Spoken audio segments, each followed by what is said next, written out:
Con la clase, hoy ya nos toca historia del Perú, ¿ya? Lo que vamos a ver en este caso ya es la organización del virreinato del Perú, ¿ya? Hasta la sesión anterior habíamos visto la resistencia, ok, no solamente militar, ¿no? Del virreinato, sino también la resistencia espiritual, ¿no? Religiosa. Porque una de las ideas de los españoles, ya, al momento de llegar al país, ¿ok? Era en ese caso, ok, lo vamos a conquistar, vamos a invadir, pero necesitamos que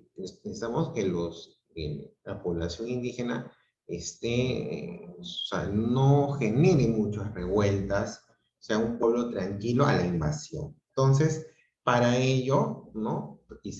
Trabajaron una propuesta de evangelización cristiana, ¿no? Recordamos que la religión católica en sí, ¿no? Había alcanzado influencia política en España, ¿no? Y eso, para los que van a ver en todas las materias cristianas que van en su vida, van a ver que la religión católica es siempre la comparsa del poder de turno. Comparsa, digo, acompañante, influyente, ¿no? Está siempre con el poder, y esa es la verdad. Entonces, en este caso, pues no se escapa de él, ¿no? Entonces, los invasores españoles lo que hacen aquí es, bueno, necesitamos que en ese caso, que los indígenas puedan de alguna manera mantenerse sumisos. Entonces, traen.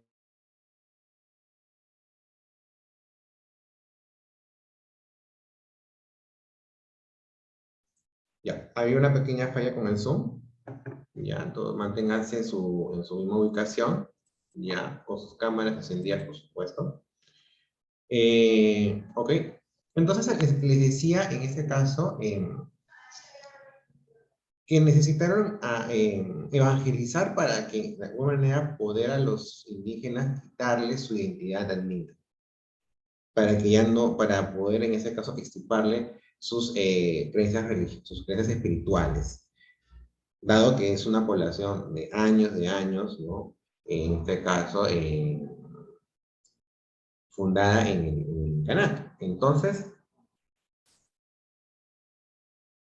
y en ese proceso que hemos visto, ¿no? Hemos visto cómo se ha ido o sea, cuáles fueron los métodos de los invasores españoles para, en este caso, imponer esa religión. De manera paralela a ello, ¿no? Se organizaron guerras civiles, ¿no? Primero entre los conquistadores españoles, después posteriormente, en este caso, la generación de Almagro, ¿no? En Almagro el joven, el mozo, perdón, eh, quisieron en este caso imponer su ley. Y una tercera revuelta, en este caso, liderada por los encomenderos, lo que vimos en la sesión anterior, ¿no? A la cabeza Gonzalo Pizarro, Francisco Carvajal, que era su lugarteniente, ¿no? Ambos que habían, o sea, la imposición de las nuevas leyes que trajo en este caso la corona española, lo que hace es prácticamente quitarles poder a los encomenderos. Los encomenderos habían sido un grupo privilegiado que en este caso no solamente tenían riquezas, sino que también explotaban a los indígenas a sus usos, ¿no? Hacían trabajar en sus servicios personales, que era hacer en este caso sus actividades propias sin pago alguno. Entonces, eso generaba que esos abusos constantes contra los indígenas podía enajenar posteriormente a un descontento, lo que generaría en este caso una rebelión de los propios indígenas. Y eso era lo que la corona española no quería, porque ya habían sufrido un proceso de invasión, un proceso militar que también les trajo bajas, entonces tenían que cimentar, en este caso, el nuevo territorio para poder facilitar la explotación de los recursos, ¿no? Que es lo que ellos buscaban principalmente. Pero en este caso, esas revueltas fueron sofocadas, ¿no? Primero por el pacificador La Gasca y posteriormente en la última revuelta de Hernández Girón por la Real Audiencia de Lima, como lo vimos la semana anterior. Pero ya una vez sofocadas estas revueltas, ¿no? Empieza ya un proceso ya de organización del virreinato, ¿no? Entonces, el tema está, bueno, ok, ya todos estamos tranquilos, ahora sí podemos organizar, en este caso, esta sociedad, ¿no? ¿Cómo organizamos este territorio? Y en este caso, el hombre que lideró esta organización, ¿no? Este proceso organizativo es el virrey Francisco de Toledo. Mira, pero tenía como 40 y pico de virreyes, y de los que más se recuerda es justamente, o uno de los que más se recuerda, porque ha dejado una obra que lo recuerda hasta la actualidad, es Francisco de Toledo, ¿ok? Obviamente, o sea, veámoslo que la obra que hizo fue en pos de la corona española, porque él era el rey, el representante del rey. Pero en este caso, organizó el territorio andino. ¿Okay?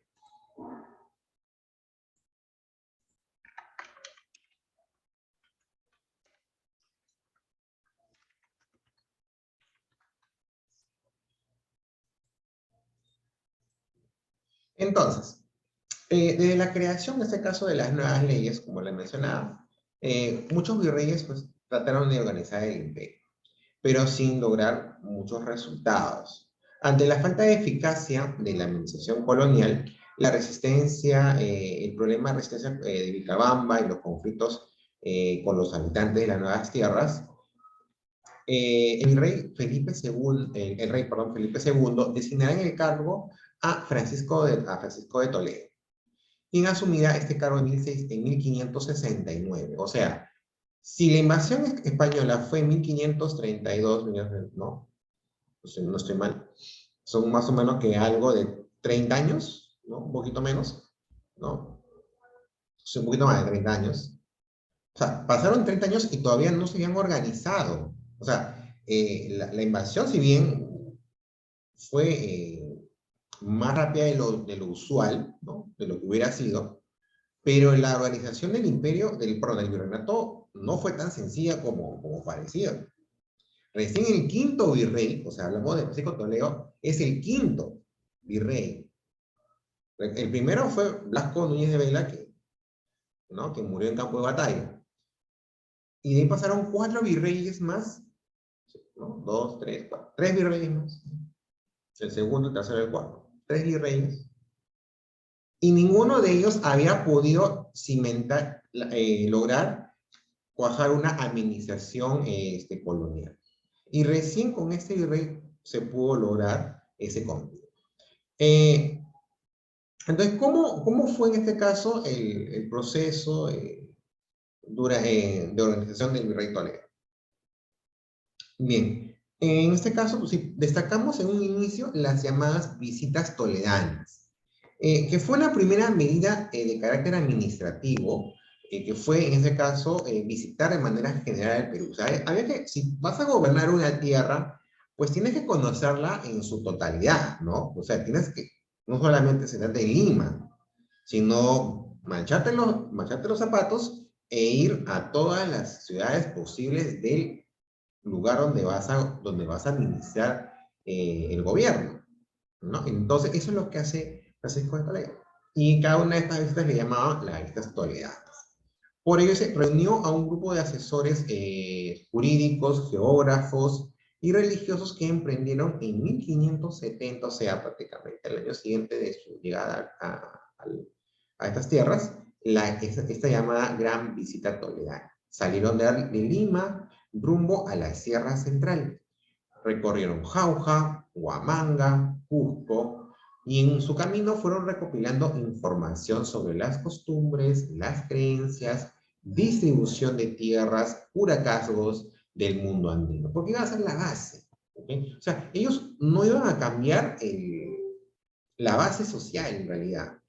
O sea, en sí se posan o se sientan en los curacaos que ya existían en la época incaica. En el camino, Toledo va redactando las ordenanzas, que son como las leyes, ¿no? Que eran disposiciones legales para ir reorganizando de manera administrativa el virreinato. En ese proceso, ¿no? Primero, fue ya, prácticamente se logró el fin del régimen autoritario inca, ¿no? En el trayecto, con ayuda de cronistas, el virrey recolectaba información sobre el gobierno de los incas. Tomaba lo necesario para armar una justificación política de la conquista, que consistía en demostrar que los incas habían implantado un régimen autoritario, sometiendo a muchos pueblos en contra de su voluntad, para luego presentarlo al rey de España como el liberador de los pueblos andinos, del yugo de los incas. Así el monarca europeo quedaba como el legítimo gobernante con derecho sobre el territorio andino.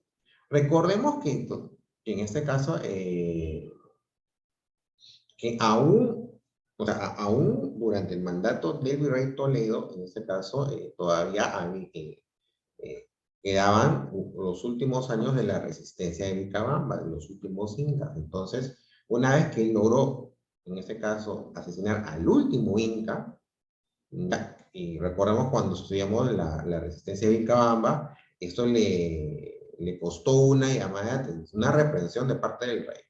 El rey no le gustó que Toledo matara al último inca. Entonces, pero en ese caso él tenía que demostrar esa justificación, ¿ok? Obviamente, pues, es como decir, ¿no? Ladrón, es como decir, de repente, lobo acusa lobo, ¿no? Por decirlo de una manera. ¿Ya? Entonces, claro, o sea, tampoco es que los españoles fueran tan santos, pero tampoco podemos negar de que en ese caso el Tahuantinsuyo fue también un régimen autoritario. Bueno, ¿qué sociedad no ha sido un régimen autoritario, no? Estamos viendo hablando de sociedad del mundo antiguo. Ya hemos visto distintas sociedades en historia universal y vemos que en su mayoría se generaban castas, los gobernantes eran militares, sacerdotes, ¿no? Entonces, pues era algo común, ¿no? E incluso en la misma España, pues hay un sistema autoritario que era monárquico. Entonces, como que sistema monárquico, te voy a liberar del régimen autoritario, ¿no? O sea, para yo implantar mi propio sistema, era algo así. Pero bueno, era la manera que él necesitaba esa justificación, ¿no? Para, en este caso, para poder sostener, en este caso, el por qué la invasión, por qué el proceso de invasión colonial. Uno de los lugares más importantes que él visitó fue Potosí. Potosí es una ciudad con una mina rica en plata que queda, en este caso, en lo que hoy es Bolivia. Ya para ese entonces era la mina de plata más importante del virreinato peruano. Como la mina de Potosí representaba el principal ingreso de la colonia, el virrey Toledo tomará pues las medidas necesarias para asegurar que nunca le falte mano de obra. Para tal objetivo, pues establecerá las siguientes medidas. Primero, la implantación de la llamada mita minera.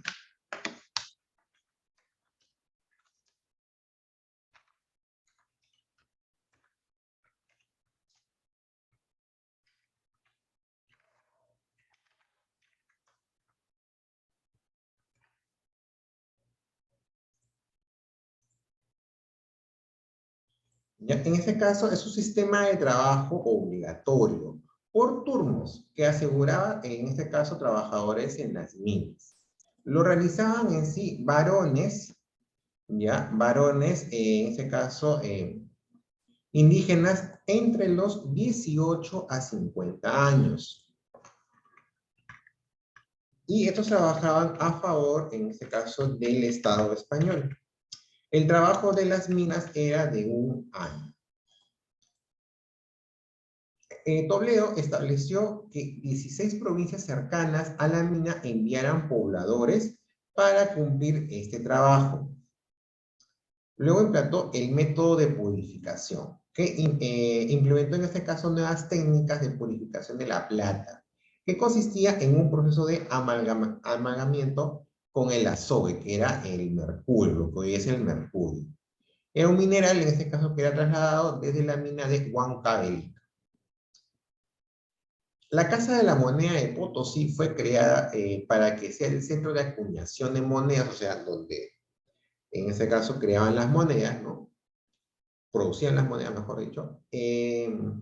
También era un centro de vigilancia en la extracción de la plata y que se encargue de asegurar, en este caso, el pago de los impuestos mineros. Y también durante su mandato, el mandato del virrey Toledo, ¿no? Aconteció la muerte del último inca. Una de las tareas encomendadas para poner fin a la resistencia de los incas de Vilcabamba, pues era en este caso, ¿no? Derrotarlos. Por ello, en 1571, Toledo llega a Cusco, donde inició la persecución de Túpac Amaru I, para finalmente ordenar su ejecución. El virrey Toledo regresa a la ciudad de los Reyes en 1575. Su visita en este caso duró unos 5 años. O sea, durante 5 años estuvo, en este caso, recorriendo el país. ¿Okay? Ahora, ¿qué más desarrolló durante su periodo de gobierno el virrey Toledo? Bueno, en este caso organizó primero los censos. ¿Qué eran los censos? Para poder sacar mayor beneficio de la población andina, era necesario llevar un control de ellos. Para este fin, una de las medidas que aplicará son los censos. Toledo encargará que se aplique un conteo de los pobladores de cada región. De esa manera, era más fácil organizar a los mitayos y realizar el cobro de tributos. Luego, en este caso, también le da prioridad a las llamadas reducciones. En este caso, una de las medidas prioritarias de la administración toledana fue la reorganización de la población indígena. Con este fin, para tener un mejor control y también para lo que permitirá lo que va a ser la evangelización que les hablaba al inicio. Para esto, el virrey agrupó a los indígenas en pequeños pueblos que los llamó reducciones. La reducción estaba diseñada como si fuera una pequeña ciudad. Contaba con una plaza central donde se encontraba la iglesia y las casas de las autoridades, y alrededor se encontraban las tierras comunales. Los pueblos de indios o reducciones no coincidieron con la organización de las comunidades andinas. Fue más bien todo lo contrario. Quiebra los vínculos territoriales que unían a los miembros de un ayuno. Es que también era necesario, o sea, si hablamos desde el punto de vista español, era necesario desarraigar a los indios de su tierra. Y fue una manera de cortarle sus costumbres, para que estén más proclives ¿a qué? A que puedan, en este caso, ser explotados en las minas. Reunir a la población de una región en las reducciones facilitaba no solamente las labores de la evangelización, sino también el cobro de tributos y el reclutamiento de la mano de obra andina.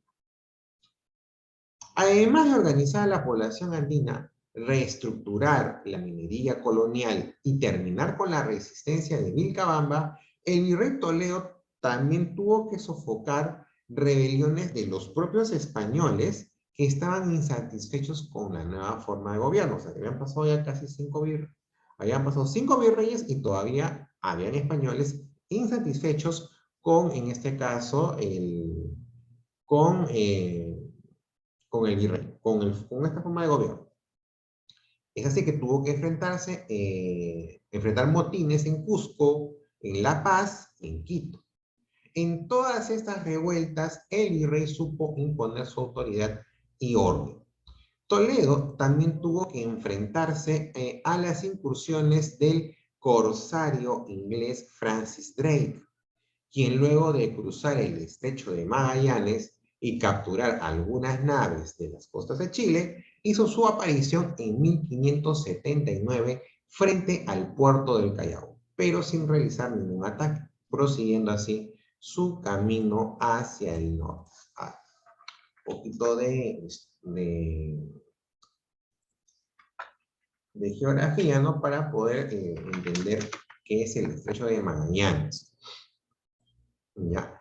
En este caso, el corsario es un tripulante de mar, ¿no? O es un asaltante también, ¿no?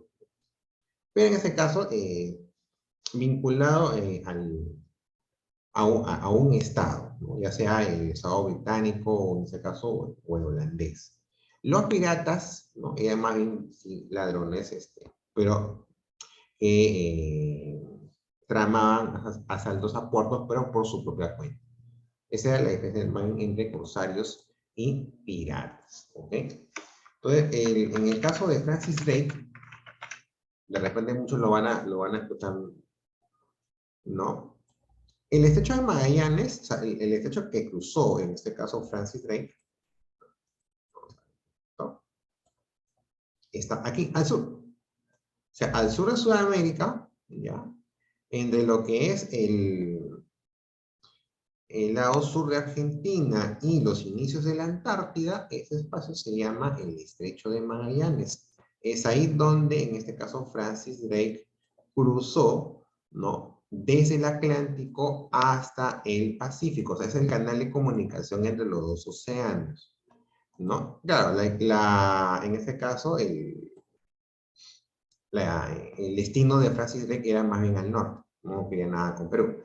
Pero en este caso era una de las era una de las rutas de navegación, ¿no? Recordemos en este caso, a través de esa ruta de navegación, por ejemplo, Magallanes pudo demostrar en este caso que la Tierra era redonda, ¿no? Y también fue una de las rutas para poder llegar a la India. No la más corta, pero sí en este caso fue una de las rutas también. ¿Ok? Pero en este caso, ese es el estrecho de Magallanes. Siempre cuando le hablen, ya, del estrecho de Magallanes es el que está al sur y comunica el Atlántico con el Pacífico. ¿Ya? Y que en este caso ahora, se le llama así en honor justamente al navegante Enrique Magallanes, que fue el que lo cruzó por primera vez. ¿Ok? Muy bien. En Chile, Toledo, como parte de su plan para imponer la autoridad colonial en todo territorio, tenía que someter a los araucanos, que son en este caso poblaciones indígenas del sur de Chile. ¿Ok? Pero antes tenía que resolver un problema, la falta de un ejército. Fue muy difícil para el virrey conseguir españoles que quisiesen ir a enfrentarse con los fieros araucanos, pues ya conocían en ese caso expediciones pasadas y más aún que no tenían ningún incentivo, pues esta zona no contaba con las riquezas que ofrecían otras áreas del territorio andino. Ante esta situación, Toledo formó un regimiento de 250 hombres, compuesto más bien por presos y gente de mal vivir, pero a pesar de sus esfuerzos no logró en este caso resultados positivos. ¿Okay? Aquí, por ejemplo, ¿no? Cuando hablan de resultados o expediciones fracasadas, es en este caso la expedición de Diego de Almagro. ¿Ya? Recordemos que luego de la caída de Atahualpa, ¿no? Y en pleno proceso de repartición, en ese caso, Almagro, ¿no? Había sido en este caso, tenía los territorios del sur, después de Cusco, ¿no? Y él va a conquistar el sur, pero se encuentra con dos noticias desagradables. Uno, no había recursos que poder explotar, que poder sacar. Y dos, en este caso, los araucanos simplemente lo vencieron y mataron. Entonces, no había ese mismo incentivo ya en sí, teniendo españoles, en este caso, descontentos con las nuevas leyes. Prácticamente les quitaron los beneficios de las encomiendas. Además, tienes un pueblo araucano unido. Lo que pasó con el Imperio Tahuantinsuyo es que llegaron a ese momento divididos en dos grandes ejércitos, el Huáscar y el Atahualpa. En cambio, el pueblo araucano llegaba unido. Entonces, o sea, simplemente no pudieron los españoles conquistar el sur de Chile en ese momento, ¿no? Ahora, otro también de los acontecimientos, en todo caso de las normas dadas por el rey Francisco de Toledo, es en este caso la defensa de la pureza católica, ¿no? Y en este caso abarcó también la vida religiosa. Entonces fue reorganizada bajo el gobierno de este virrey, ¿no? Con el objetivo de cumplir las normas religiosas y sobre todo cuidar la pureza de la religión católica en los nuevos reinos, establecerá en este caso el sistema de la Santa Inquisición. El Tribunal de la Santa Inquisición persiguió y condenó la existencia y las prácticas de otras religiones, como la judía o la musulmana. Hay que aclarar que la Santa Inquisición no persiguió la religión andina, ya que se usaron otras formas, otros métodos para tratar de eliminar los cultos andinos, como las campañas de evangelización o la extirpación de idolatrías, que hemos visto anteriormente cuando hemos analizado o hemos visto el Pequingón, ¿no? Que fue un movimiento más de resistencia ya espiritual, ¿no? Porque los españoles, el siguiente paso, o sea, una vez que ya conquistaron el territorio, era, en este caso, ganar el duelo religioso, el duelo espiritual, ¿no? Objetivo que no llegaron a cumplir al 100% porque en la actualidad aún podemos, en este caso, conocer, ¿no? Diversas costumbres religiosas que se mantuvieron desde el Tahuantinsuyo. Bueno, chicos, entonces hasta aquí las sesiones del día de hoy. No se olviden, hoy día tienen que presentar su tarea en la sesión número 13. ¿Ya? Nos vemos hasta la siguiente semana. Chao, Ya, chao. profesor.